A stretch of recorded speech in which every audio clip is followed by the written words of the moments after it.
So hold on a second here. Okay, now we're officially recording. So yeah, thanks everybody for coming and joining us. For taking a little bit of time out of your evening. We're gonna have some fun this evening. And for those that are watching the replay, Caleb's gonna be talking about the Anishinaabe Sugar Bush and I think even modern kind of sugar bush techniques a little bit as well tonight. And then I'm gonna be kind of continuing to build on our wildlife tracking skill set that we've been working on the last couple of weeks. I got some cool slides for that. And maybe just the one quick reminder that the next two in-person sessions are coming up. I'm just double checking my dates here. I believe the Um, 22nd of March is the one weekend. I have locked down the Kuchiching building for both dates, just so we know. okay, 22nd, 23rd. Awesome. So that's the Yeah. Saturday, Sunday, 22nd, 23rd, back at the Kuchiching building there. Yeah, we'll be kind of just carrying along with where we left off last month. Continue to do some ecology, some tracking. I think Caleb's got some fun stuff planned for that weekend for in-person stuff, maybe related to what we're doing tonight. But I'll pass it over to him to maybe you can give a bit of a teaser for what we're going to be doing on the weekend, Caleb, with you, and then you can dive into tonight's topic. How does that sound? That's kind of what tonight's about. Yeah. So we're talking about the next event, in-person event is a 2-day instead of a 1-day. And we were talking with Ben about that at our last get together a couple weeks back. And what we figured out was we're going to focus on skills on one day and then other types of skills on the other day. And what we're going to focus on from my lens, what we're talking about tonight is Ziinzibawaad, which is gathering and processing of maple sugar. I know that Rama First Nation has their own sugar bush. My cable is really short tonight, so every time I move my hands, I'm bumping my camera. We're going to be going into the sugar bush making maple sugar. That's basically the one day we're going to be making some equipment for it. We're going to be making different types of maple sugar. Ziinzibawaad is something that I absolutely love. It's my two favorite parts of the year are Menominake and Ziinzibawaad. Menominake being the gathering and processing of menomin or wild rice, and Ziinzibawaad is my it's hard for me to decide which one's my absolute favorite because they're kind of like the two tail like the bookends of my favorite time of year of life and the beginning of the next one. And so we're going to be talking a lot about that tonight from the theoretical perspective and the history of it and all the culture around it. And then when we get together on the weekend of the 22nd, we're going to actually put that to practice and we're going to make maple sugar. We're going to make Ziinzibawaad. So with all that said and done, I'm going to jump to sharing a little slideshow presentation. So I'm just going to adjust a couple of things here because of how my screen is set up, just so I can read along with all y'all. So Ziinzibawaad, Giizis, the sugaring moon. The moon of March is one of massive change and shift from the deep snow and bitter cold of winter, like we just had. As everybody remembers from the last two times we got together, it's been quite deep snow and very cold, to the frog song and migrating birds of spring. This is like in the last 36 hours, I've watched 2 feet of snow become open forest floor again in my sugar bush. Absolutely stunning to watch it happen in less than 36 hours, including temperatures that are below freezing. It's still melting away. The snow is still disappearing. This is the beginning of the Anishinaabe equivalent to New Year's Eve, a time often called Zigwan, referring to early spring, but specifically when the sap is flowing. And so Zigwan is not one particular day, as we've talked about with our 13 moons calendar. There is no one specific day. You could say the full moon, you could say the new moon, but honestly, for me, it's a lot simpler than that. When the sap is running, that is Zigwan. That is the beginning of the year. So I'll go out and I'll check those trees and I'll watch those trees. And I might even put like a exploratory tap in one tree just to watch and see when I start to see the sap dripping. That is Zigwan. That is the beginning of the new year. And so traditionally, that's when we bring a lot of food out for the spirits and for the trees and all life. That's when we bring our ceremonial bundles out and we actually hold ceremony for those trees. A little later in this, I'm going to talk about one of the stories I've heard of where maple sugar came to be for the Anishinaabe. And it's a very important story, so I want to cover it really well because it actually blends well into our previous session talking about Bakaday Giizis. So this is a very important time of year. For myself, I went out 2 Mondays ago with dear friends of mine, Ron Lehman and Keith Montre from Magneto First Nation and Alderville First Nation, respectively. And we went out and we brought pwaganan, we brought pipes with us, we brought tobacco with us, we brought a bunch of medicines with us, and we held ceremony for those trees. And the tree specifically that we're holding ceremony for is Inanatig or Inatig. Some people call them Ziinzibawaad Matig, which literally just means like the maple sugar tree. But their name is Inatig or Inanatig or Ninatig, depending on the dialect. And there's a lot of, you know, debate on what that name means. Some people say that the tree gets its name from the man tree, Nenanatig or Nenatig, because it stands when it pees. That's sure. Why not? That's just as valid of a translation as any other, I suppose. I've heard a lot more. I don't want to say romantic because I don't like to romanticize the language. I find that we often overly romanticize our language and lose the actual pragmatic reasons behind the names. But I've heard of some really beautiful translations that explain that tree and how its being is a lot better than that. And we can get into that later if we have time. So this month has many, many names. There's 5 that I listed, but there's so many more depending on where you go in our territory. You got to remember, Anishinaabe covers from Quebec all the way to the Western Great Lakes and Manitoba and even parts of Saskatchewan and all the way down into Indiana and all the way up into almost James Bay. It is a very large territory. And because of that, regional variances are always going to be impacting how we describe that time of year. So further east, we might call it Ziinzibawaad Giizis. We might even call it Poquagami Giizis. Further west, you might hear it called Onabani Giizis. All these names are regional variances, and some can happen earlier. I heard one guy call this time of year Namebene Giizis, talking about the sucker moon, because where he lived in southern Minnesota region, southern Wisconsin region, the sucker are running right now because they're already done sugar bush, right? So it all comes down to where you are. But these names mean a lot of things. They have a lot of meaning behind them. Has anybody been outside in the last week? So when you go outside and you're walking on that snow, you're busting through it right now. Even if it's only a few inches thick, you're busting through because there's this hard crust on top. And sometimes that crust is half an inch thick, 3/8 of an inch thick. It can be anywhere in that depth, like a finger thick to 2 fingers thick of hard crust. And it feels really solid. And then you put some weight on it and you bust right down to the forest floor. And you hit that ground hard and it's all crusty, crumbly powder underneath. That's where that name Onabani Giizis comes from, that crusted snow moon. Now, that also blends with that third name on the list, Poquagami Giizis. That Poquagami Giizis is talking about the broken snowshoe moon. And that's because as you walk on that crust and post hole through and break through, it's getting wet. We have this wet, heavy snow, and we have this hard crust. And as your snowshoes keep busting through it, the hard crust is abrading the babiche, the rawhide that's holding those snowshoes. If you look at the photo here, you can see my beautiful Alaskan racer snowshoes that I like to wear on the lakes. And all that rawhide is going to start getting cut and abraded by that hard crust.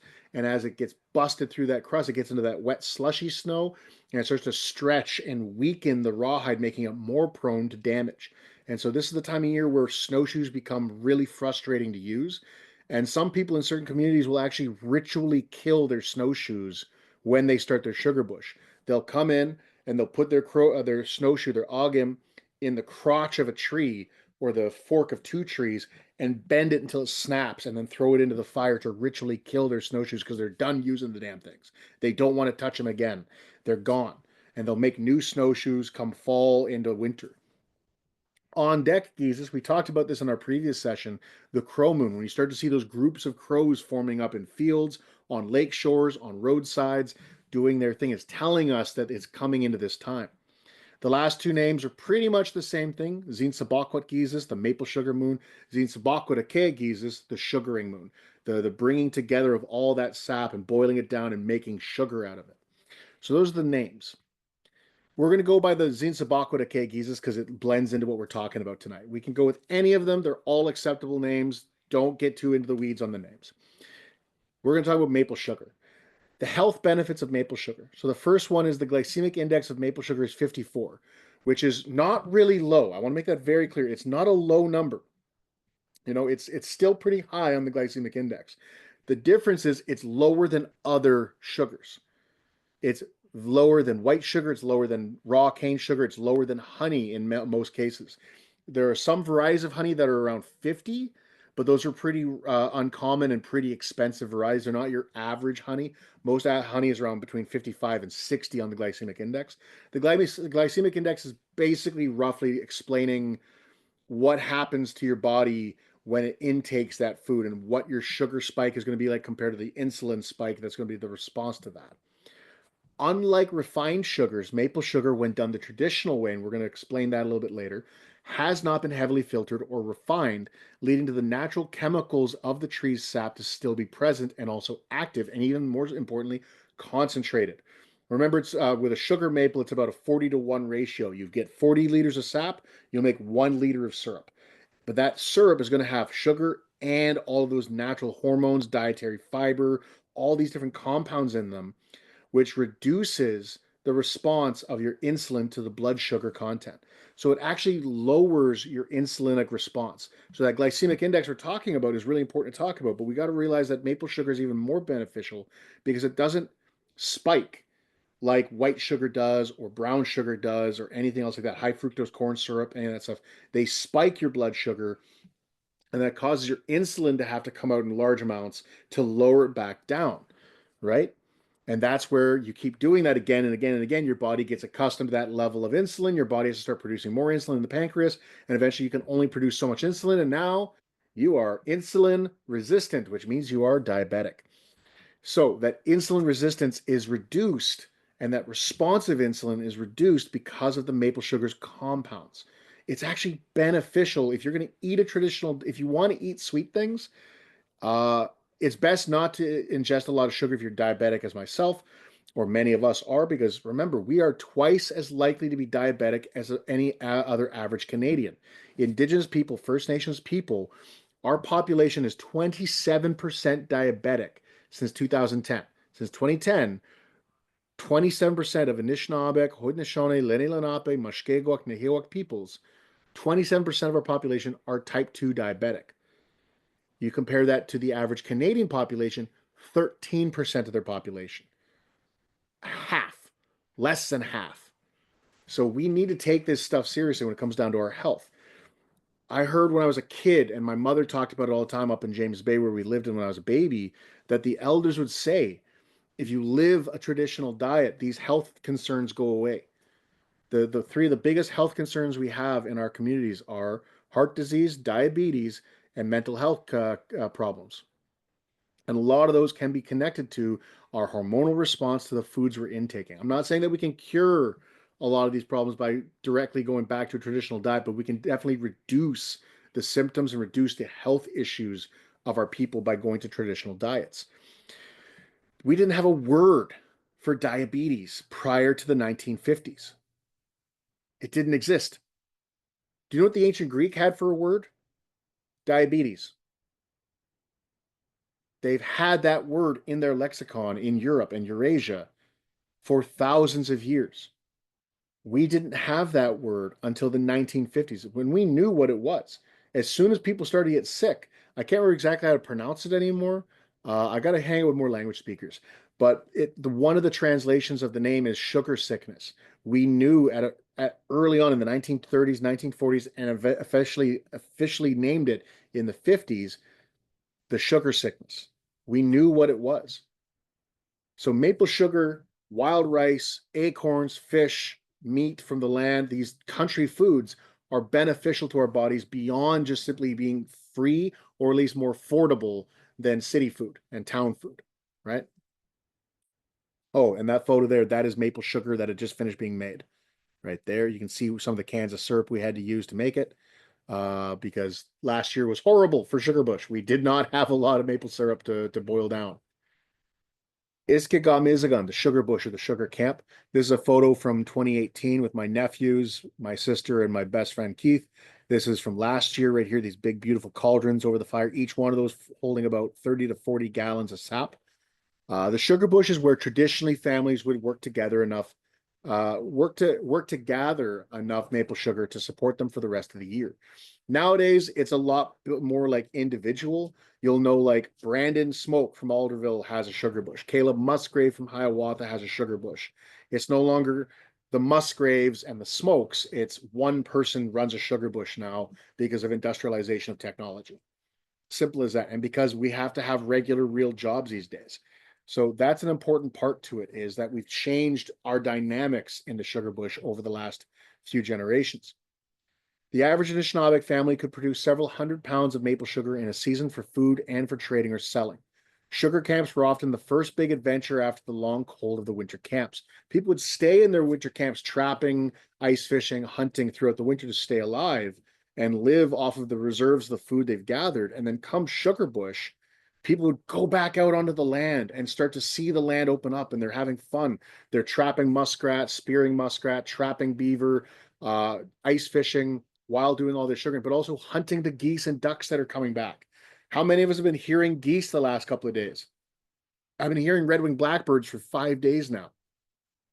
I saw a robin 2 days ago out in the woods, not on the streets, not in the towns, in the woods, deep in the woods. So we get to experience this beauty of life returning this time of year. And the sugar bush is this place that you'll be in for sometimes 5 weeks, depending on what the conditions are like, where you're having all this beautiful life expanding around you. And as soon as the sugaring is done, that's when you get into spearing and netting fish, going after smelt, going after sucker, going after walleye. You're going out getting your ducks, going out getting your geese, getting all those animals brought in. So you have that fresh meat of the year.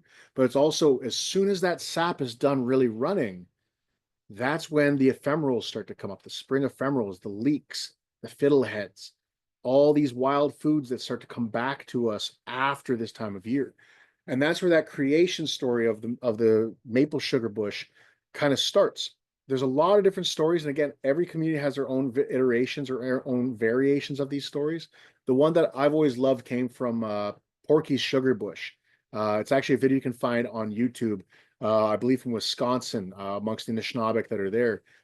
And I've heard the story since, but I like how he just oversimplified it, really simplified it and boiled it down to a simple story of a family was starving to death. It was late winter. Bakaday Giizis kicked in like we talked about last month. And before then, Bakaday Giizis is that hunger moon. They didn't have enough supplies to get them through the winter. And so this family are dying, and there's a father, a mother, their children. One child has already passed away, and the mother has already passed away. And now it's the father and 2 children left. And he is desperate. He has no other idea of what to do. And so he goes out onto the lake shore near their camp, and he just begs for help from the spirits, from the Menadawak. He just says out loud, like, we're going to die. We are taught to be thankful and give thanks and give appreciation for what we're given. We're not taught to ask for things in our prayers. But I'm begging you, help us. We need someone to help us. We're going to die. I'm going to lose my children. I'm going to lose my own life. And he hears off in the distance behind him someone call out, we'll help you. And so he turns around and there's no one there except for the trees. And he waits and he looks around and he calls out and he doesn't see anybody. And so he faces the lake again. And he starts to speak again about how they're all going to die. And he's begging for this help. And he hears that voice again. Turn around, we're right here. And he turns around and there's just those trees. And suddenly the trees start to speak. And they tell him, cut our bark. And he takes out his axe and he slashes the bark, and sap starts to pour it. And the tree says, taste that. And he tastes that sap and it's sweet. He tastes that Ziinzibawaad, that are, sorry, that's syrup. We'll get into language later. But he tastes that sap and it's sweet, and it revitalizes him enough to get his family, his kids down there and let them start to drink from that wound. And as they drink from that wound, he starts to make a container to catch the sap in. And that's that first sugar bush. And that's really the benefit of this time of year, is if you do go through Bakaday Giizis, you do go through that hunger moon, that time of late February, early March, things are just crusty and cold and hard to get to, and it's impossible to cut through the ice anymore. If you think about it, like, we have a lot of benefits in modern life, but traditionally speaking, there was a lot of challenges. If you want to go out ice fishing with Ben, you're going to take an auger with you. You're going to cut a hole in the ice. Maybe if you want to go for spearing for bigger fish like muskie or sturgeon, you might use a chainsaw and cut a bigger hole, or use one of those big fancy ice saws and cut a bigger hole so you can get your spear through, but also get the fish through it. Traditionally, you had a chisel made of antler. That's a lot of work. And past 2 feet of ice, you're not getting through it anymore. you're just not going to get through it. You're going to break that chisel long before you ever get through. And so talking about that Baka de Giizis, it's a reality that we got to talk about.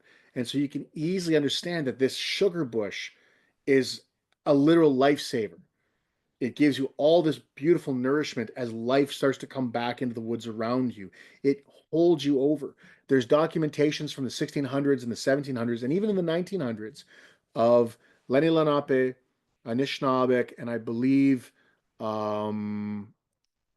Abenaki, Wabanaki people being documented of the men in their sugaring camps living off just the sap for 6 weeks without any discernible health defects. There's no malnutrition evidence amongst them in those 6 weeks because that sap has so much nutrients inside of it. And as the days go, they would be able to go out and catch a porcupine or catch a duck. Usually porcupine, we can talk about that in a little bit. But it's an important time of year to recognize why a sugar bush or Iskigamizigan is such an important place to be. I'm going to do a real quick ecology of the sugar bush. I know Chris is going to talk a little bit more about it later, but I've got 3 points to bring up. Sugar maples and other maples like to grow with neighbors. So they don't like to grow as just a monoculture of sugar maples or monoculture of red maples. They like to have a mixture of other trees living with them. Yellow birch, eastern hemlock, white ash, basswood, and red oaks are their 5 main neighbors that you often see amongst them throughout most of Ontario. Further south, you might see other species. Further west, you might see other species. But the predominant ones in Ontario are yellow birch, as well as white birch, but yellow birch predominant, eastern hemlock, white ash, although again, you can have black ash and even down south, pumpkin ash, basswood, red oak. Those are the trees you're expecting to see with these maples. Whether that's a red maple or a sugar maple, usually sugar maple, but also red maples. Sugar maples like to grow up on hills, and we're going to explain why that's really important in the next point. Red maples like to grow down in the low points of the land, and that's why they often get the nickname swamp maple. You'll often find them. And my sugar bush is predominantly swamp maples. We predominantly harvest from red maples. They have a little less sugar than the sugar maples, but they still produce a decent amount of syrup. And because of that, we have to learn how those trees work. Swamp maples like to have their feet wet. Sugar maples don't, but sugar maples still need water. So a sugar maple will grow up on a high point, up on ridges, on hillsides, on banks. They get up out of the water. But they'll have a taproot that goes way down, sometimes 15, 20 feet into the ground. But that taproot has something going for it. It's got something called hydraulic lift. Hydraulic lift is incredible. So if we study the ecology of plants, especially trees, they'll have a taproot, which we'll call Giizis, right? Just like a carrot, right? That long root that goes down. And its role is to not stabilize the tree per se, but to go down and seek minerals and seek nutrients deeper down in the soil, but also to draw water. And then it'll have horizontal roots that crawl out. Those are the roots that we most often see when we're out in the woods. And we have a name for them as well, wadop. Wadop and Giizis have 2 different roles. Wadop bring nutrients, but they also stabilize. And so they have their own roles, and the Giizis has their own roles. So what happens is when that wadop, that horizontal root, is out in the forest floor and it starts to dry out, it'll send off a hormone response to the tree to say like, hey, we don't have enough water. We're going to dry out too much.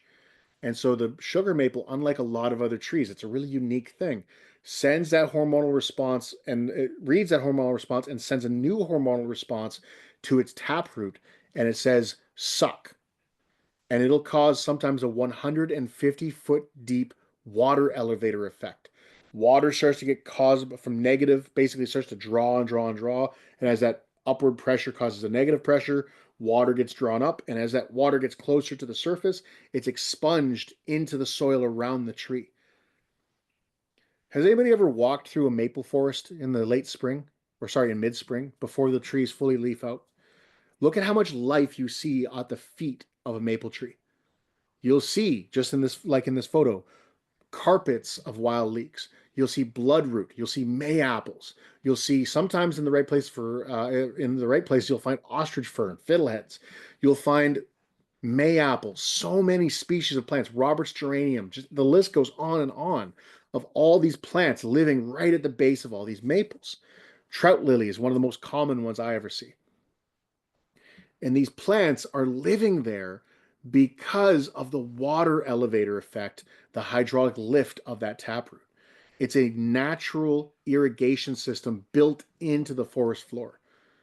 And there's a great well-known forager who I'm not going to even name because I don't want to get this into any debate. He did a great documentary about a year ago about wild leeks and ramps. And he talked about in there how the sugar bush already is an agricultural process that people use. And wild leeks can be another agricultural process being used on the same landscape. And he says in there, it's almost as if it was perfectly made to do that. Yeah, it is, because we invented that. We put those plants in that landscape, knowing and noticing how damp the soil is and noticing the plants that are already occurring there are benefiting from living out of those maples. We introduced more of them. Remember, we terraformed all of Eastern North America. It's not a natural landscape. We as Anishinaabe people transformed it to become a massive food forest that spans from North Bay to the Gulf of Mexico and everything in between the Mississippi River and the east coast of the Atlantic Ocean. This is a food forest system, and it was designed around concepts like this, that a maple's taproot will feed and nourish the plants around it, right? Now, of course, other benefits of the sugar bush, porcupine, deer, and squirrel, and many countless other species rely on the sap of the trees, as well as the seeds, as well as the seedlings. They rely on this ecology. The number one place that I find fawns in June, where the baby deer have been laid down to rest after they've been birthed, is in the sugar bush. I'll often accidentally kick up a doe and her fawns when driving through the sugar bush to go pick up something I forgot in the woods back in the spring. It's a very common place because it's a safe habitat for them. Lifeways of the sugar bush. Tapping was done with either an antler chisel or a tomahawk. These hatchet taps, as they're called, would be diagonal slashes in the tree's bark, meeting above a flat spile made of cedar wood. This hatchet tap would drip sap into a folded birch bark basket waiting below. You can see that in the photo here. I slashed it here with a hatchet.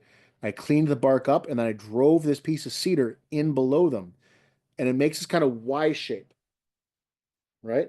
And as the sap comes out of those slashes in the bark, it drips onto that flat spile of cedar and drips into this biscuit tinaga, this birch bark basket.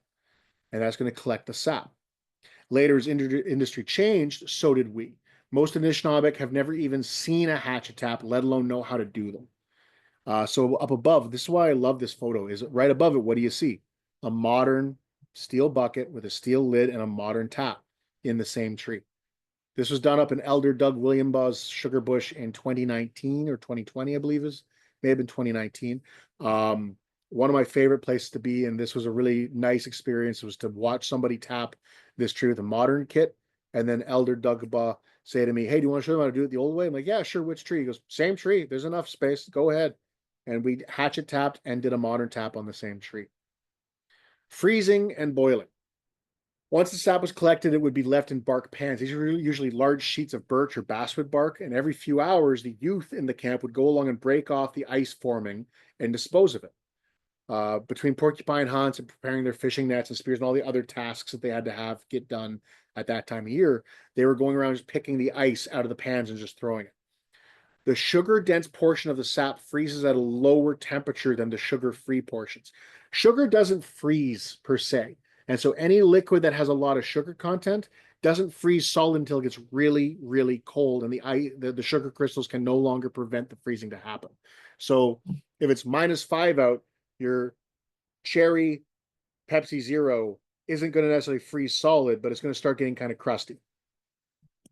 Same thing happens with the sap. And because the ice is going to form where there's more water content, less sugar content, we've done this before, and there's been many people that have run these tests where they take the ice out of their buckets and they melt it and they test it for sugar, and it's got 0 content. A friend of mine did it 2 years ago just to prove his point. I've heard it from many other people. I've seen the research on it.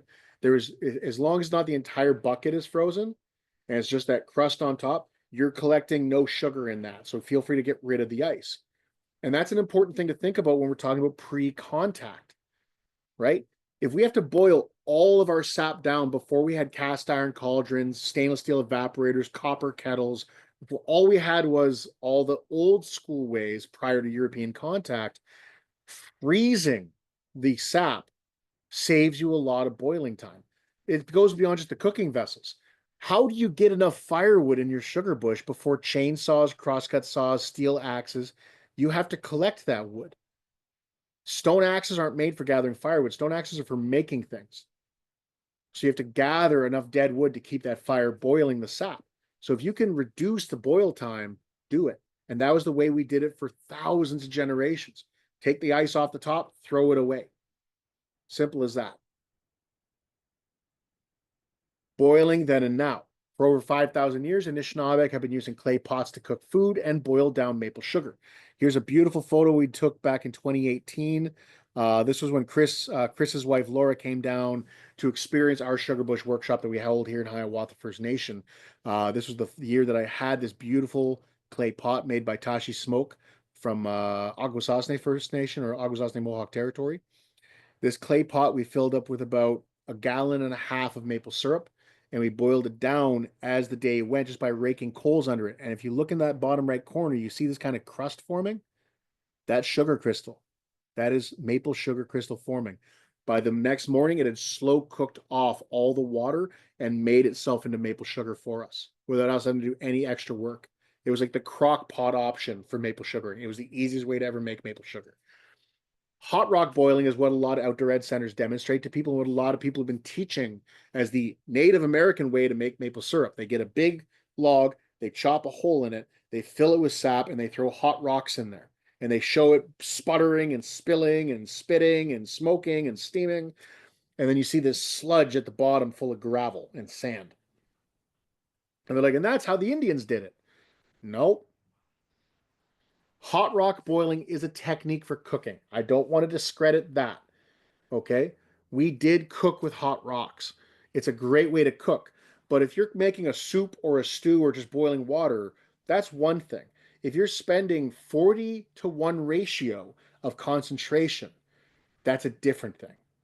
And what I mean by that is if we used hot rocks to boil 40 liters of sap down to 1 liter of syrup, you're going to concentrate the ash that is being carried in by those stones every time you transfer the stones. Because it's not like you just throw the rocks in and it just all boils away.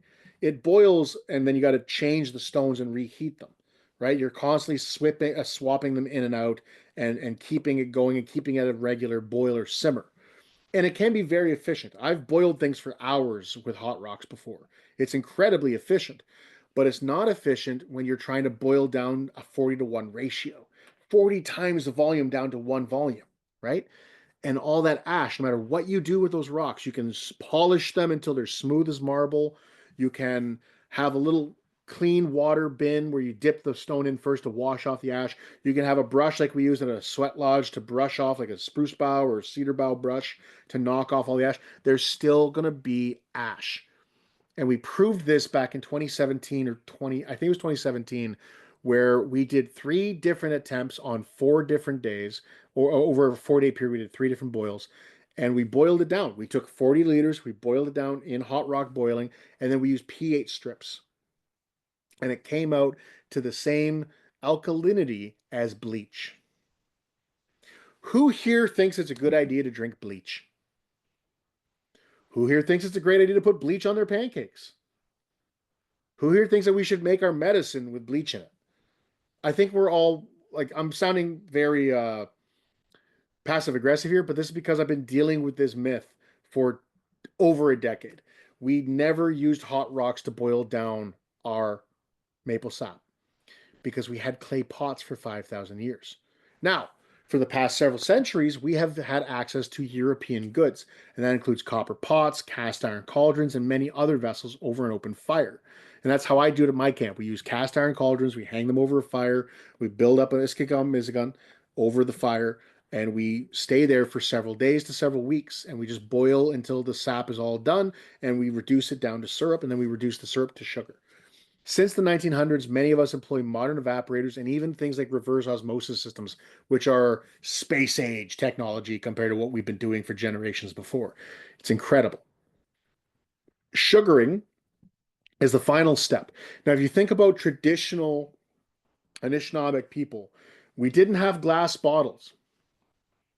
We didn't have mason jars. How are we going to carry all that syrup around? Remember, we're fairly mobile peoples. We weren't staying sedentary in one place all year round. We were on the move all the time.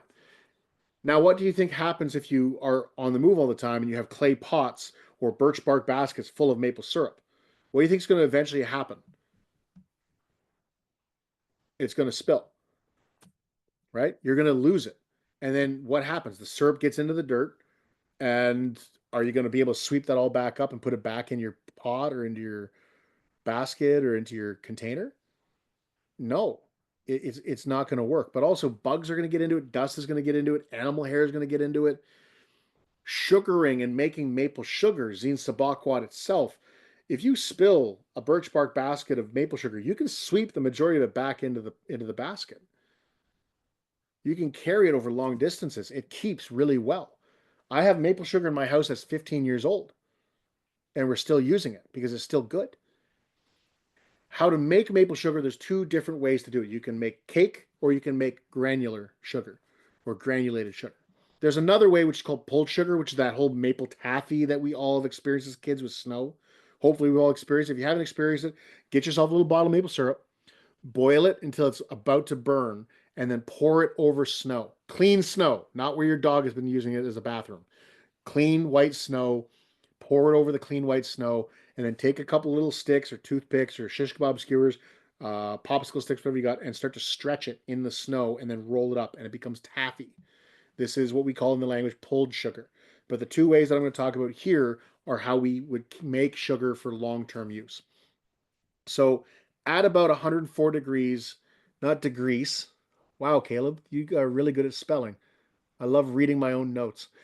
At about 104 degrees Celsius, which is 4 degrees above the boiling point of water, the syrup will become sugar. That is really oversimplifying it. And without modern technology like candy thermometers, refractometers, and all those other fancy tools, you have to rely on your senses, right? It's hard. Like if I'm out in the woods and I'm boiling syrup and I don't have a thermometer and I don't have a refractometer and all these other fancy gadgets, how do I know it's sugar yet? You have to learn through experience. You're going to notice from smell, it's going to change its scent. It changes its scent, and it's a little wisp. And that little wisp tells you it's about to turn to sugar, but it also tells you if you take any longer, it's going to burn. Right? Sugar can burn. Carbohydrates burn. That's how we figured out the caloric scale and all that kind of stuff. Sight, it's going to look different. And when you scrape the bottom of the pot as you're stirring with your paddle or your spoon or your ladle, you're going to notice that it's going to change color, but it's also going to not fill back in the void as you stir, right? As you stir with a paddle on a canoe, the water fills behind the paddle, right? Well, it's not going to do that anymore. Suddenly it's going to like leave it void for a second or two, then collapse back in. The sound even changes. It boils differently. It sounds different. Everything about it changes when the syrup begins to crystallize. Once this begins, burning is imminent. So get the sugar off the heat and either pour it into molds or begin granulating in a wooden trough. My nephew here is wearing one of my sugar cones. A sugar cone is a birch bark cone. It's a cone made of birch bark that we roll up, stitch. So you basically make like a semicircle of birch bark, fold the straight edge together, stitch that together, and you feed a piece of basswood bark or a piece of string through it, through the narrow end, and it plugs it. So it's not no longer a funnel, but actually a cone. Then you stick that in the snow or prop it up with some sticks and pour the molten sugar into those, and it welds to that birch bark and it stays together, and you can carry that. And it's actually an easy way to quantify how much sugar you've made because you make all of your birch bark cones the exact same size, and you can be like, I have 50 cones this year. They're the exact same size what I made last year, so I can equivalent to I made X amount more sugar or X amount less sugar than I did last year, but also now we have a trade good that has a commodification to it. I can, let's say roughly that I make a cone that's 1 pound. All those cones are going to be 1 pound. So now I have almost a currency, which is what these were. These were trade goods. Now, sugar cones or cake sugar are what we see when you eat a maple candy. That's cake sugar. That's the exact same technology and the exact same technique as what we did a long time ago with different materials. The top photo on the right is my nephew with the sugar cone on his head, pretending that he's a lawn gnome. The bottom right photo is a sugar cake that I made in a silicone muffin tray, because that's a modern equivalent to a sugar cone. I could pour all my molten maple sugar into those muffin trays and then pop them out when they cool down. On the left, top left, I have a Nasianwanagan, which is a sugaring trough that a friend of mine made me out of basswood wood. And then below is an older one made of poplar that I have, and you can see the maple sugar that's being granulated by using a paddle. We stir the molten sugar in that trough, and it becomes like brown sugar. It has very similar consistency to brown sugar, but it tastes like maple, which makes it 100 times better than brown sugar. I use this stuff for rub on barbecue food that I'm making. I use it in my coffee in the morning. I use it as a sweetener in general for baking and such. The cake sugar, I use it for scraping off little bits when I want it, and that's what I carry with me when I'm on the move. If I'm camping, I'll bring a little puck of maple sugar rather than trying to bring all these little packets of granulated sugar, because I can just take my knife and scrape and get enough sugar for the day. These are Anishinaabe words for the sugar bush. I'm going to move my, there we go, so I can see them. Ninanatig, which is the sugar maple. Another name for it is Ziinzibawaad. Ziinzibawaad is maple sap. Jiwagamizagan is the maple syrup. Ziinzibawaad is maple sugar. Bigiwizagan is that maple taffy, that pulled sugar we were talking about. Biskitinagan is a sap bucket made from folded birch bark. We saw that in the one photo when we were talking about tapping. Iskigamizagan is that sugar bush or sugar camp we were talking about earlier. Ziinzibawaad Olnagans is one way of saying a sugaring trough. Naseawangwan is how I always prefer to say it, sugaring trough, because the first one just means a sugar bowl or a sugar dish, right? Ziinzibawaad Abwe is one way of saying it for sugaring paddle, which is that stick that I was stirring the rice, not the rice, my goodness, the maple sugar with right there. But again, that just means sugar paddle, maple sugar paddle. A better way to say it would be nase on abwe, would be talking about like the paddle that we stir with. Ziinzibawaad oke is making sugar. Nase on is the stirring to form sugar. Ombigamizagan is the boiling off sap into sugar, so for boiling it down to sugar. Ombigamizage is they are sugaring. Ziga Igan is that little sugaring cone that my nephew is wearing on his head, or it could be that cake down there. Ziga Igan Ake is making a sugar cone or making a cake, and the Ojikwigan is a tapping wedge, which is one of the ways before we had axes, modern axes, to do those hatchet taps. We would use a piece of antler that looks like a chisel, and it'd be called an Ojikwigan. And that's how we would tap and slash the bark with that tool. We'd be using a mallet and an antler chisel and slashing with an Ojikwigan like that. Some photos from the sugar bush, all the things that you're making when you're out there. We've got a beaver hoop being made of white ash, black ash basket there with all of our gear. We got an otter pelt that's stretched over a board there because we caught an otter the one day on our trap line when we were out there, making new snowshoes, collecting firewood. In this little corner, you can barely see that we're also drinking Tim Hortons. In this photo on the left, that's my niece with me gathering sap with a yoke and then 2 buckets, and we're still on top of the snow. This was a week ago on Friday. Oh no, sorry, it was just this past Friday, not a week ago. Today's Wednesday. And on the right-hand side, our sugar bush is a couple of days ago, just out there enjoying ourselves, boiling down sap. And that's it. That is all there is to it. I'm going to stop our slides. I see there's some chats. Where was that story heard again? I only got Wisconsin. So there's a documentary on YouTube. I'll type it in the chat so you can find the name for it. I'm going to group chat, open it up. Porky's Sugar Bush. If anybody wants, I can send on our email for the next update. I'll send the link to Chris so he can add that to the update. But there's the name of the video, Porky's Sugar Bush. It's just an old Anishinaabe dude hanging out in a sugar bush working, and he talks about what he knows about the sugar bush while he's out there. And it's a beautiful video to watch. There's some really good ones out there on the internet these days. National Film Board of Canada has some good videos as well of traditional lifeways. But Porky's Sugar Bush is one of my favorites when it comes down to like just knowing how we used to boil. Even just 30 years ago, it's changed so drastically. He's using an old oil Can. The big oil tanks that people have, those big like oval shaped cylinders behind their houses for furnace oil. He's just washed it out, cut a hole in it, and he's got another one on top, and that's like his wood stove, and the other one on top is just full of syrup. And then you see them just push bars through it to lift it up and pour off the syrup as it's being made. Very old school, would not pass code today. I can tell you that right now for a commercial sugar bush. You would not be allowed to do that. You got to use modern day stainless steel evaporators and all that kind of stuff. Any other questions before we kick off? I'm about 4 minutes over what I promised Chris I would be, but I think that's pretty good for me.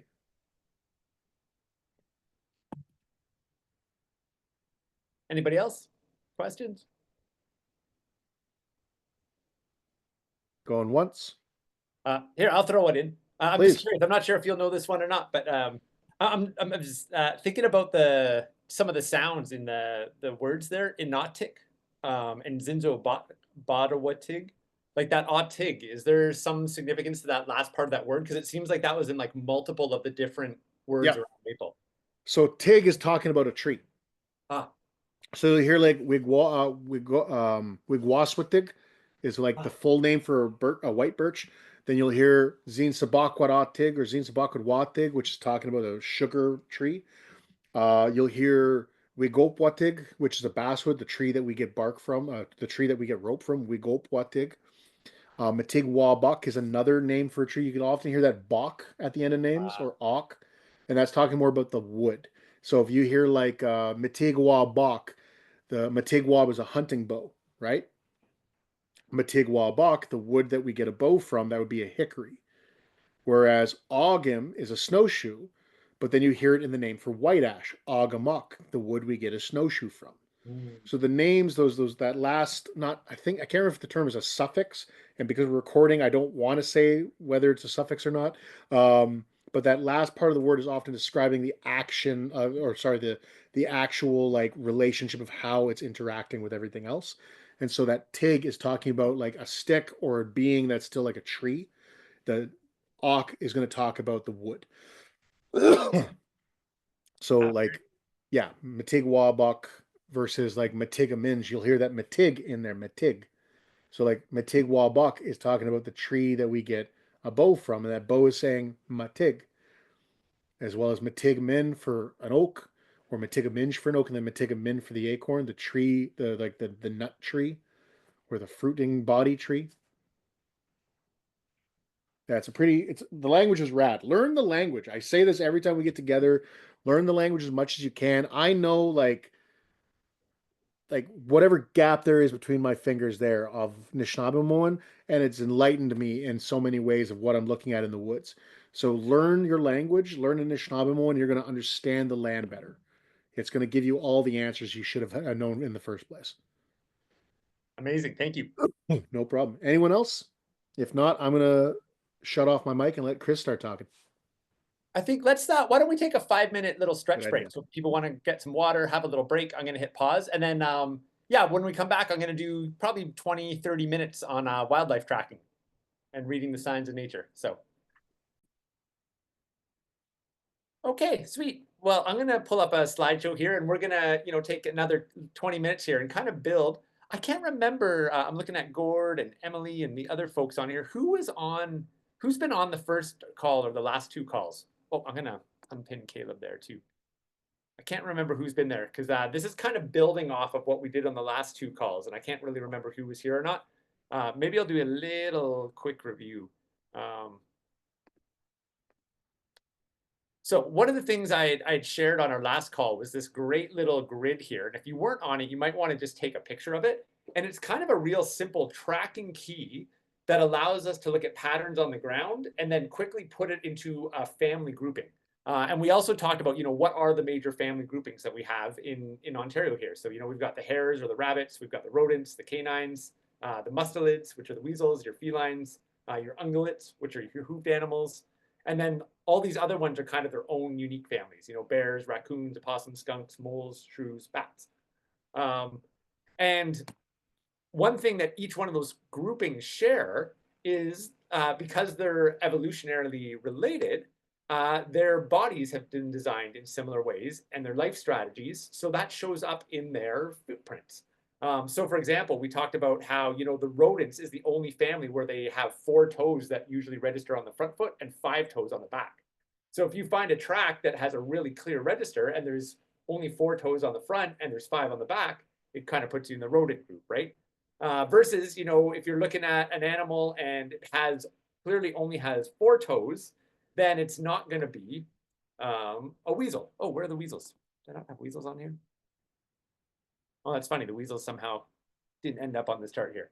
So anyways, this is just a great little key because when you're out there, you can basically count the toes on the front foot, count the toes on the back foot, look at whether the claws register, and then look at the kind of pattern of tracks. And this puts you into one of those groups. And then usually you look at size next to see, okay, by size, now which one of this group would likely be it? So that's kind of what we were talking about the last couple of classes, as well as starting to read some of those patterns that show up in the gates themselves. So I don't want to review all of that. I think I'm going to keep moving forward, but I'm going to try and make this part a little bit interactive. So I'm hoping folks might unmute themselves. You may even want to turn your camera back on for this, although you don't have to. You could just unmute for your audio.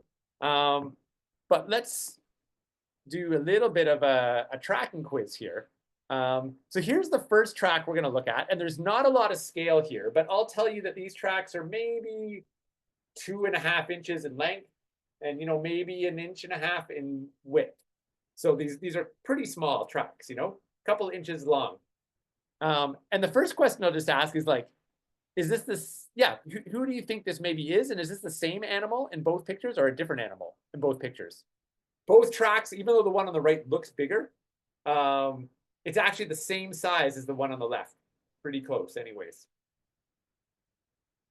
Anyone want to take a stab at this? Imagine it's the, you know, the size of like a little baby child, baby human almost, is the size. So about 2.5 inches long, maybe. Anyone want to take a stab at who we might be looking at here? If you have no clue, then I'll just keep kind of moving forward and share some tips. Oh, maybe somebody's writing something in the chat there. Gord's saying a raccoon. Yeah, so one of them is a raccoon and one of them isn't. And I started with this slide because I want to get into some of those intricacies that start to come up when we look at tracks. So the one on the left is actually a skunk, but a skunk's foot is actually very similar to a raccoon, which is why I started with this slide. So if we dig into the skunk, there's a couple things that are kind of unique about this. And one of them is the pattern of the track itself. Actually, if I go back to this one here, usually when raccoons are walking, they do this thing we call a 2x2 walk. Let me just get the pencil up here, which means you'll notice that this track on the left here is quite a bit larger than this track on the right here. Notice the difference in size there? Because this one is a front foot and this one over here is a back foot. With a raccoon, it's very common that you get 2 footprints landing side by side each other, like I'm kind of drawing on the right here. So 2 tracks landing side by side. And the front is on one side and the rear is on the other. So, you know, it would be like front on one side, rear on the other, and alternating. This track pattern on the left, though, is a little bit different. We do have 2 tracks side by side in the middle, but then we also have a single track up here and a single track down here, a very, very different pattern. This is actually a pattern called a lope right now that's happening with it. So the animal's actually going airbound and jumping through the air. So looking at the gait is one way to tell them apart, but another way to tell them apart, there's that lope gait. You'll notice with the skunk track, there's like almost like a straight line of those 3 toes in the middle there, and then the 2 further back. So it's got 5 toes, and then there's a very large space before the claws. So again, if I zoom back in here, it's very kind of boxy, the line of those 3 front toes there. I'm not sure if you can quite see this. And there's very clear segmentation. I'm just going to do the arrow back again. There's very clear segmentation between the different heel pads, right? So there's one pad in there, there's one pad in here, and then the toes are up here. right? And you can see that space in between each of those. Maybe on this one here, I'll just draw the space in each of them, right? You'll also notice that there's a pretty good gap. If you look at the front of the toes there, it's actually quite a gap to where the nails are registering up in front of them. So the big gap, because skunks actually have these long nails because they're insectivores, right? So those long nails are partly what allows them to dig for small insects into the dirt, into crevices and stuff like that. So those are some things that are very diagnostic of skunk tracks. Oops, let me clear those. Now let's take a closer look at the raccoon though, which is very similar. I'm gonna skip down here for a second. Oh, how did I get super small? So when we look at the raccoon tracks, that bottom picture is that 2x2 track that I was telling you about a minute ago, where you have a back foot landing beside a front foot, and then it's alternating each step. So you have a front on the bottom and then a rear on the top in that first one. And then in the next one, the front is on the top and the rear is on the bottom, or the smaller and the larger. So that's very classic of a raccoon walking. And with the raccoon, if I was to draw the same line on here, you'll notice with the skunk, we had multiple spacings. This one here, there's really just kind of that one line there. And we have one big pad for the heel. And then we've got the toes on the other side of that line, right? So one big heel pad, that little gap, and the toes on the other side of the line. And if I go back and just contrast that to the skunk again, right? We've got clearly two kind of pads, and then the toes, and then a space, and then the nails. So that's one of the real diagnostic things between a skunk and a raccoon right there to look at. Oops.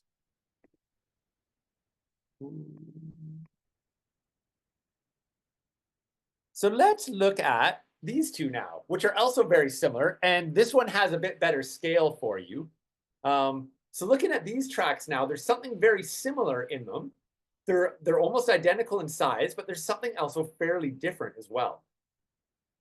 Anyone want to take a shot of what differentiates them apart? Because these are two animals that are also commonly mixed up. So raccoons and skunks commonly get mixed up, but these two animals commonly get mixed up as well. So what kind of distinguishes these two apart from each other? Anyone want to take a stab? The one on the right, the toes look a lot more spaced out from each other. Yeah. And it's more, and the pad's more circular shape. Yeah, awesome, Kathy. And in particular, if I go back to my drawing one, the front Look like little human hands. Yeah, don't they? Yeah. Yeah. And in particular, so if you look at the top one here is actually, so this one here is the front foot on the top. And the front foot is quite spaced out, right? It kind of looks almost like a star. Mm. The back foot, actually, if you were to just look at this part of it, looks almost identical to the raccoon, right? If I was to take that and then I was to take that, it's almost the same footprint. And if you only get a partial track, it's actually really easy to confuse them. But what's really different on this one here is it's got this thumb that sticks way out to the side down low, right? So the raccoon almost always just has it. It looks like an upside down ice cream cone is the way that I think about it, right? This one here has a wider front. The toes are about the same size. The overall track is the same size, but it's just like take that raccoon track and splay it way out for the front foot. Or on the back foot, pull the thumb way out. Anyone have a guess who we might be looking at on the right there? So we already know it's not a raccoon. We know it's not a skunk. What else would be a similar size to those two creatures? I see Gord type in there. I think he might have an idea. Hold on, let me delete those. Let's see. Oh, Gord threw in, oh, porcupine. Super close. You know, that would be the fourth one I'd put in there that are all kind of similar in size. It's actually an opossum that we're looking at here. And if you think about a possum, what's that one really interesting trait that possums can do? Hanging upside down from trees. They've got that big, long, opposable thumb to be able to really wrap around a branch with their back foot there. So this is our classic Virginia opossum here, our one marsupial that we have in North America. And again, if you look at those tracks, just really clear there. And then I'll show you another one here. Here's another picture of them in snow over here, just to look at them another way. You'll also notice there's no claw that registers on the thumb, which is kind of interesting as well. So those are, there's our opossum, our raccoon, and our skunk, all very similar. I wish I could show you a porcupine one, actually, just to compare it, because that is a great one, because size-wise, the porcupine is very similar. If I was to draw it, I don't have a picture, it won't quite be the same, but a porcupine's foot, interesting enough, is very, very flat. So you don't get the ridges like you do on the porcupine or the raccoon or the skunk. You get this very flat foot, and there's all these tiny, tiny little bumps on the bottom of it, which is like the tread on the bottom of a shoe, which is basically the friction when they go to climb, right? Like the skunk, though, the porcupine also has very long claws, so their claw prints register way out in front, and those claws are like little ice pick cantilevers that allow them to basically climb a tree, right? Because if they have those, if you think about the cantilever, like if you think about an ice climber and an ice pick and the design, if I was to even draw it in the middle there, like think about an ice pick from an ice climber. They have the handle that the hand goes on, and then they have this big round hook that goes out and jams into the ice. And when it jumps in and spins around, it just kind of locks in place there. So the porcupine foot, I was almost going to say something really dumb and say the porcupine foot is kind of like designed like an ice pick, but it's actually the other way around. And the ice pick is designed like a porcupine foot, of course.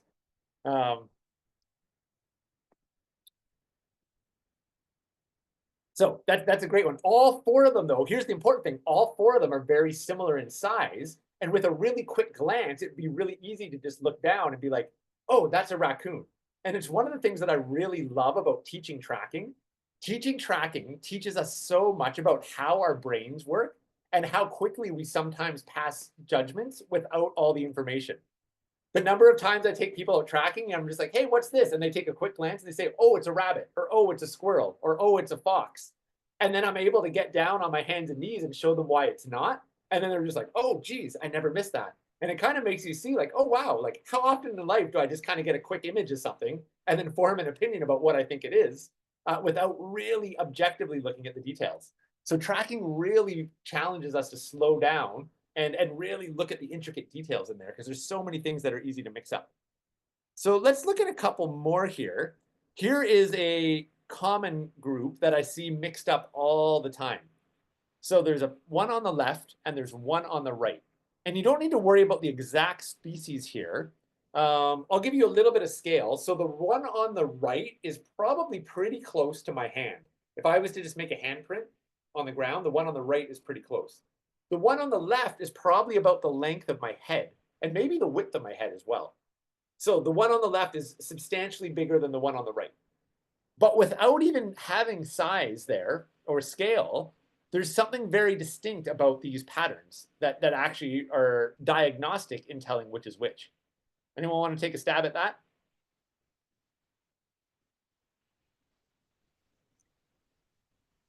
The number of toes on the right looks like there's like a 4 or 5 thing going on. Oh, nice. I wasn't even thinking of that one, Kathy, but that's totally part of this one. So let's draw those on. Just You can see the claws. Oh, yeah. So if you look at the one on the right, so there's 1, 2, 3, 4, 5. If I look at that toe, but when I go on the bottom, I have 1, 2, 3, 4. So if we go over to our chart, knowing that we have 4 toes on one foot and 5 on the other, there's only one mammal group that has that configuration. Which was it? The rodents? Yeah, the rodents are the only family. So right away, we know that this one on the right is some type of rodent creature here. Now, the one on the left is a little bit harder to count the toes.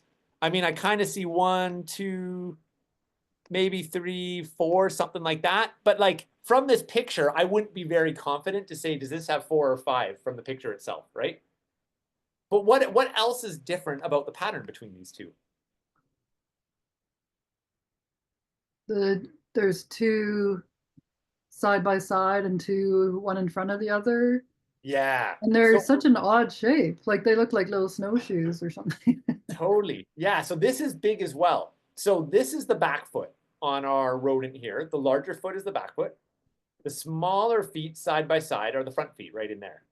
The same goes with this animal up here. These are our two bigger back feet. These are our two front feet. The difference, though, is that they're staggered, right? Those 2 feet there. And this actually tells us something about the habitat that the animal is the most comfortable in. So the one on the right, the rodent, spends a lot of time in trees. Keeping those 2 feet side by side is very important for balance when you're walking across small sticks. The one on the left spends all its time on the ground. And if you want to be running away from things on the ground, you want to stagger those front 2 feet because you're actually going to be able to move faster and get more distance as you jump. So I'll go to my next slide here. Whoops. And the way I like to think about this is there's a U on the one on the right, there's a Y on the one on the left. So there's a Y in bunny and there's a U in squirrel. So that these two people very commonly mix up squirrels and small rabbits with each other, particularly the gray squirrel with a eastern cottontail. You know, red squirrels are much smaller than rabbits. Your squirrels are going to be a little bit different on the West Coast there, Kathy, than what we have here. And then like a snowshoe hare is way bigger than a squirrel. But there is crossover in the size of a cottontail rabbit, which is our most common Southern Ontario rabbit, with a black squirrel or gray squirrel, which is our most common Southern Ontario squirrel, right? So one of the ways that you tell them apart is to look at the placement of the feet. And if they're staggered on those front 2 feet, it's very likely a gray squirrel or a black squirrel. If they're side by side, it's very likely a red squirrel, or sorry, it's very likely a squirrel. If it's staggered, it's very likely a rabbit. Side by side, very likely a squirrel, right? Now, here's the fun part, though, again, with tracking, is if you spend enough time doing it, you will find squirrels that have those front 2 feet staggered because they're running a little bit faster. You'll find rabbit track where those front 2 feet land side by side. So any one track also has the ability to throw you off, right? Which is why you need to follow a few of them as you follow it across the landscape. So I always think about tracking is, you know, I actually used to teach a college level class, and it's where I met Ben. That's how Caleb and I ended up kind of running this program. Oh, that's hilarious. I just got a message from Zoom saying, because it's got my hand up there, and it said, looks like you're done talking. We're going to lower your hand. I don't know what the Zoom AI bot thinks it's doing here. I know what I'm doing, AI. You can leave us alone. You know, we don't need you in this meeting. Anyways, back just to finish off that story. So I met Ben through a class I was teaching at a college on wildlife tracking. And I really love tracking because it teaches us to form a hypothesis. And then instead of forming an opinion based on a little bit of idea or information, we see some things, we have to put together a hypothesis, and then we need to look for more evidence that either disproves it or proves it to be right or supports it in being right. And really, unless you saw the animal make the track, a lot of the times you don't really know 100%, which is kind of fun as well in this modern world where we so often want a clear answer. And sometimes tracking, you don't actually have a clear answer. You just have a hypothesis. And then you need to look to nature for more clues to support that hypothesis. So one of the things I love about tracking is as much as it teaches us about wildlife, it teaches us about the way that our own brain processes information. And I think it can teach us to be more objective in the way that we think and look about data and information. So I love introducing youth specifically and kids to tracking as part of the development of their brain. And I think there's a very solid argument that, you know, tracking is one of the original sciences that made us human. Caleb and I have had some deep challenges about this as well, because since the beginning of time, we've had the need to read the landscape. And in the landscape is intricate stories of the lives of the animals around us, like written on the ground from the tracks and the signs that they make, right? So since the beginning of time, whether it's to hunt for food, or whether it's to keep safe from predators, or whether it's to, you know, if you're in an area where there's other human predators that are potentially dangerous, being able to read those signs with intricate details and vast amounts of information has been part of the human survival, long before we had books and pens and calculators. So I think there's a very fair argument to say that tracking has played a very substantial role in the evolution of the human brain over time, and our ability to read the landscape, our ability to think, our ability to hypothesize and collect clues and put together stories. So I find that element of tracking very, very fascinating. I think there's already a fair bit just in those couple of slides. So and we're about 6 minutes out. So I think I'm actually going to leave it there for tonight to not kind of overwhelm folks. Let that sink in a little bit. And then I've got a bunch more tracks that next session, a month from now, we'll dive back into. We'll just kind of keep building on this process. Maybe what I'll give you for a challenge, especially for those here in Ontario, although Kathy, I think you have some of those species out where you are as well.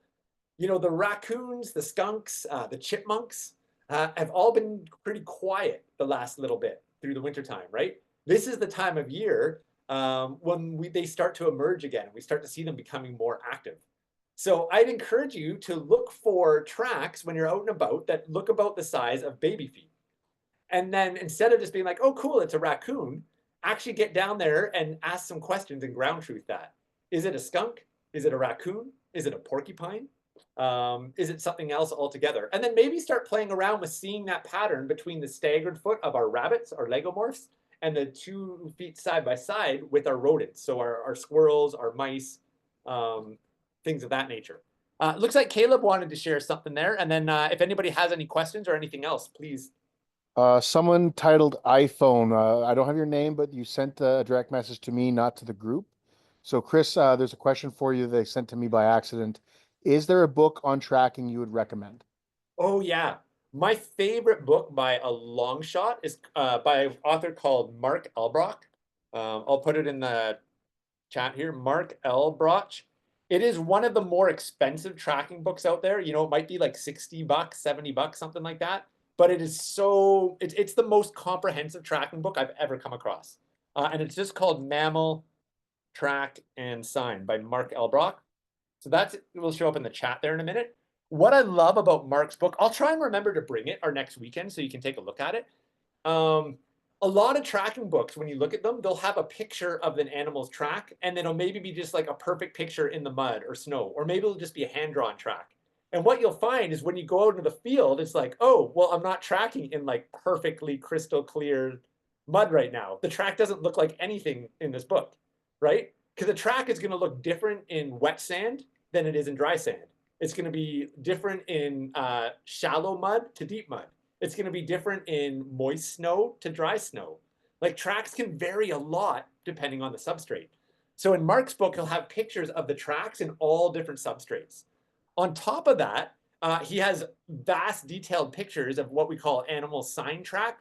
So literally he has pictures of different types of acorns with chews from different birds, different types of rodents, from deer, from porcupine. So he'll literally look at an acorn and tell you, was this acorn eaten by a porcupine or a deer or a vole or a mouse? Like that level of information is in it. And really, if you think about it, it makes sense because you look at the tooth structure is different of all those animals. So all of them are going to make a different imprint when they bite into an acorn, right? So his book is just full of like really, really detailed information like that. He really is known as probably one of the like premier, at least in this modern like scientific world, one of the premier kind of trackers pushing the edge of tracking in science today. So fantastic resource right there. If you're looking into learning how to read the gaits, like interpret the story that's written in the actual patterns as well, his book also has a whole section on how animals moving at different speeds creates different gait patterns. So now without even seeing the animal move, you can look at the pattern and say, oh, it was walking slowly. It was jogging. It was, you know, running. It was running for its life. It's slowing down. It's speeding up, just by a glimpse of how the pattern shows up across the landscape. And we'll be doing some of that within our in-person sessions as well, for those of you that are able to join us in person. So I'm going to leave that there for tonight. Oh yeah, Caleb just threw another one on there that's great. Tracking in the Art of Seeing by Paul Resendez is another fantastic book. It's a little bit of a different angle or approach at it than Mark's, which is kind of fun. So I actually have both and think if you've got the budget for it, it's worth it to have both because they both kind of go at it from a bit of a different lens and a different angle. And both of those angles have value in kind of the complete skill set, I guess, around it. So Anybody, anyone have any thoughts, questions around the tracking stuff before we move on? Or move on before we kind of close out for tonight? Where would otters fit into on these charts? The otter is the weasel, and I forgot to put the weasel family on there for some reason. Okay, 5 toes in the front, 5 on the rear. okay. Yeah. And we We don't will, have we don't next have call, we'll, chipmunks, but we have otters. yeah, next call, we'll probably look at some pictures of some otter tracks. The one that otter often gets mixed up was a fisher. I don't know if you have fishers out there, Kathy. I don't think so. No, you would have wolverines though, maybe, which would be a little bigger. I don't know if you're there. Not where I am, but Oh, okay. yeah, I'm on the island on Vancouver. Oh, you're on the island. Yeah, yeah. Around here, an otter and a fisher have a very similar track. So those are two that are. There's some little tricks, and I'll share some of those next week. Kathy, quick question for you. Are you talking about river otters or sea otters? Mostly river otters, but they Yeah. live in the ocean, but they Yeah. come out. Our house, we moved it, and when we were getting it ready to move, they discovered that there was a family of otters living under the house, so they had to be scared away. And I was worried about kicking them out of their home, and I phoned Fish and Wildlife, and I guess they always have at least 2 homes. So they had somewhere to go when they got spooked out of our place. But they're pretty ferocious. Yeah. So we just Yeah. played loud music, and left lights on down there for a couple days, and they left. Otter are, so the mustelids, in general, the weasel family, they're part of what in our Anishinaabe traditions, what's called the Martin clan. And that's because they are the warriors. Okay. Like an ermine, those little tiny white weasels will take on a snowshoe hare and kill it. I've seen Fisher chase black bear, and there's tons of documentation of wolverines taking on grizzly bears and winning. They're some of the toughest buggers on the planet, and I've had an up close encounter with an otter, and I was really glad it went well because they would have really sucked to get bit by an otter. Yeah. They're fun to watch when they're in the water, frolicking and stuff. Like they're such good swimmers. And I was on the little ferry near here not too long ago, and there was an otter out floating on its back, just tearing a salmon apart. Yeah. Having lunch. Awesome. Well, I think we're going to leave it there, crew. So thank you so much, Miigwech, for joining us this evening on this Wednesday evening. Get outside, do some tracking this month. Here's the thing. So my wife Laura and I, we're not doing sugar this year. We just don't have the time. We do some years, but we absolutely every year, even if we don't do sugar, we tap 1 or 2 maple trees around our yard, and we just put a tap in it in a bucket, and we drink the sap. And man, I love drinking the sap. Yeah, just a little bit a day just feels so cleansing and great this time of year. So drink some sap this month if you can, and get out and do some tracking. And we will see a few of you at least in a couple of weeks down in Rama there. Night, everybody. Thank you. Good night. Big Thanks, red, guys. Have a good night. Bubman.